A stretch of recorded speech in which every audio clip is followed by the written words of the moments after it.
Hanapin mo sino mahusay, pondohan mo, pag-aralin mo. Estudyante ang lulutas. Alright, magkwentuhan tayo ngayong araw na to, no? Okay.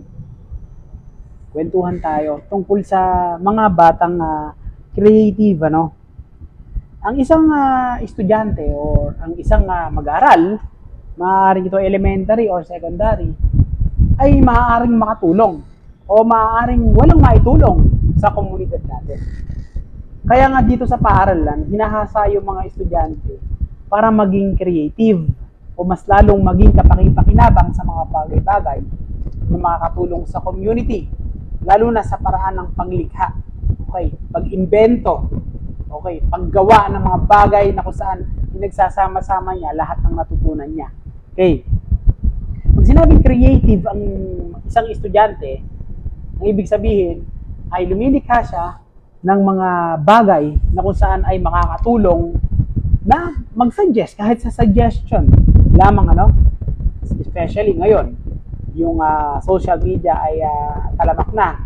Ang isang bata o ang isang mag-aaral ay maaaring mag-suggest ng solution sa problem na kinakaharap natin, especially kapag yung problema ay talagang naaapektuhan ang buong komunidad o lalo't higit ang buong Pilipinas.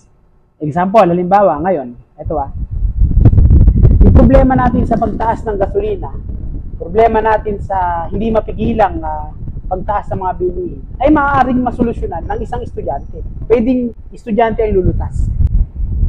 Sir Maestro Bino, paano po masusolusyonan yon? Wala namang lakas, walang power ang isang mag-aaral para siya ay mag-suggest sa mga nakatataas ng mga pinuno or kahit sino makaka-appreciate ng kanilang mga iniisip. Okay, yun ang tanong, di ba? Ito solusyon. Ngayon, may mga tinatawag na tayong social media platform. At kahit sino, kahit mag-aaral, kahit estudyante, kahit bata, pwedeng mag-post, di ba? Meron na ng Facebook na pambata, may YouTube na pambata, YouTube Kids, lahat. Pwede siyang mag-suggest. Naaalala ko tuloy nung ako ay bata pa, nagbibiroan kaming magkakaibigan sa klase. Ang labanan, kung sino ang pinaka-high-tech ang maiimbento. So for example, sabi ko, nagpapayabangan kami, sabi ko, mag-iimbento ko ng robot na magaling maghugas ng plato.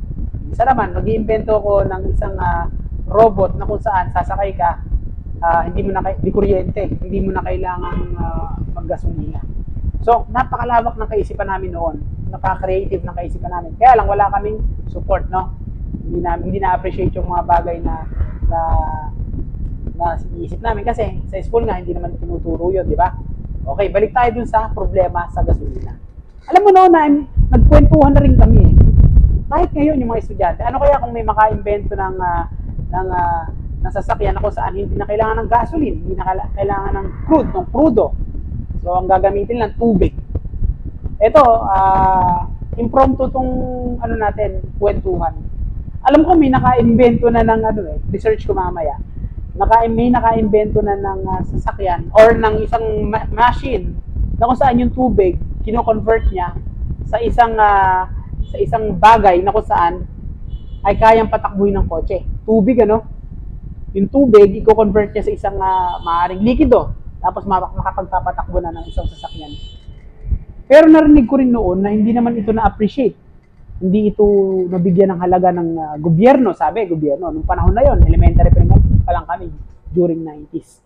Hindi siya nabigyan ng pagkakataong umasenso. Sabi nila, mawawalan daw tayo ng budget kasi malalaking mag-tax yung mga gasoline company o yung mga petroleum company, dito sa ating bansa. Kaya nga, yung mga estudyante patuloy na hinahasa sa eskwelahan. Ngayon, wala na ako nababalita ang estudyante, scientist. Estudyante, binigyan ng fund para mag-aral sa ibang bansa ng tungkol sa mga engineering, something like that. Walang ganun. Wala tayo pagdating sa mga advanced technology. Kasi nga, pag sinabi natin advanced technology or kahit mismo technology, ito yung makapagpapadali sa buhay ng tao. Walang Pilipino sa panahon natin ngayon, itong pandemic, after ng pandemic, kahit yung before pandemic, walang estudyante na ako narinig na pinondohan para lumikha ng mga bagay na kapaki-pakinabang dito sa ating bansa. Siguro nakikita natin sa mga project ng mga kasi may mga private companies na pinopondohan yung estudyante para lumikha ng robot. So pwedeng maging exhibit lang siya. Nakita rin ako yung parang aso, robot siya pero parang aso siya na gaganong-ganon. So try nating lumikha ng mga yung mga kapakipakinabang na mga robot para matulungan tayo. Sobrang walang narating yung kaisipang yon. Okay, tahasan ko sinasabing walang narating kasi bilang guro, dapat na na-televise or na-example namin dito sa classroom yun. Wala eh. So, hindi kagaya noon, talagang bawat achievement ng mga Pilipino ay talagang isinasa libro pa nga eh. Isinasa aklat pa eh. Ngayon, wala. Kaya yung pagiging isang creative ng isang mag-aaral ay napakahalaga sa isang guro.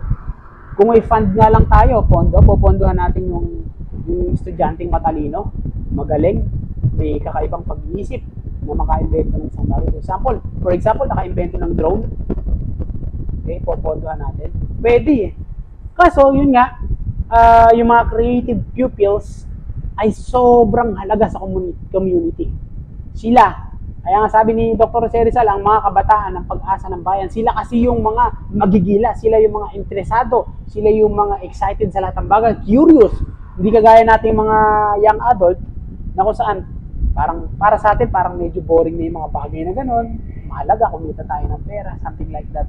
Pero din sa pag-uusap natin, saan na napunta, may paparating natin yung sa loobin natin. Kung paano tayo makalilika ng estudyante na makapag-create tayo ng estudyante na kung saan makatutulong sa community. Hanga nga ako dun sa mga campus journalism contest, yung press conference dito sa DepEd. Hanga ako eh. Kasi yung mga mag-aaral, tinuturuan sila how to be expressive, how to create important news na kung saan makatutulong sa community. Sabi nga doon sa nasa tamang pagpapahayag.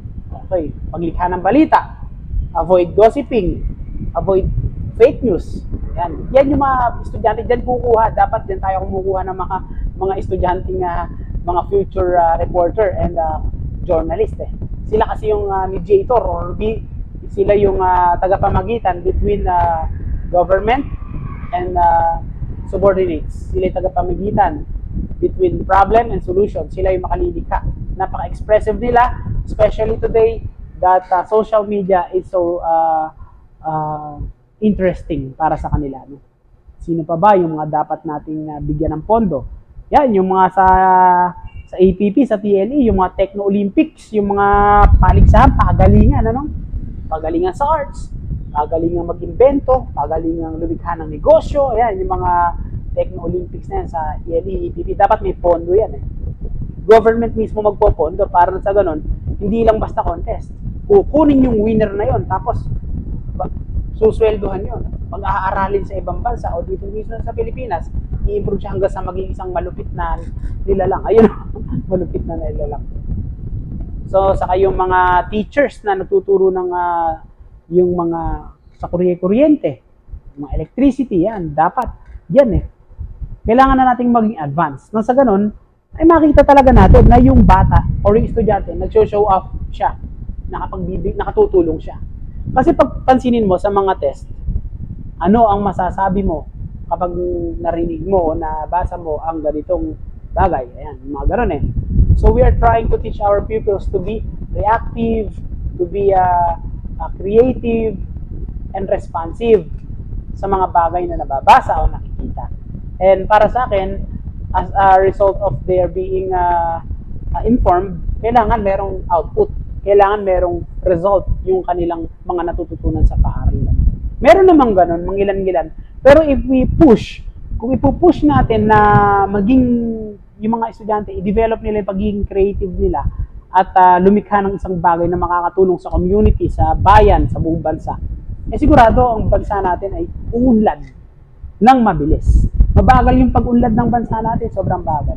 It's because napapabayaan, yung mga nakaraang panahon, napabayaan yung system of education dito sa Pilipinas.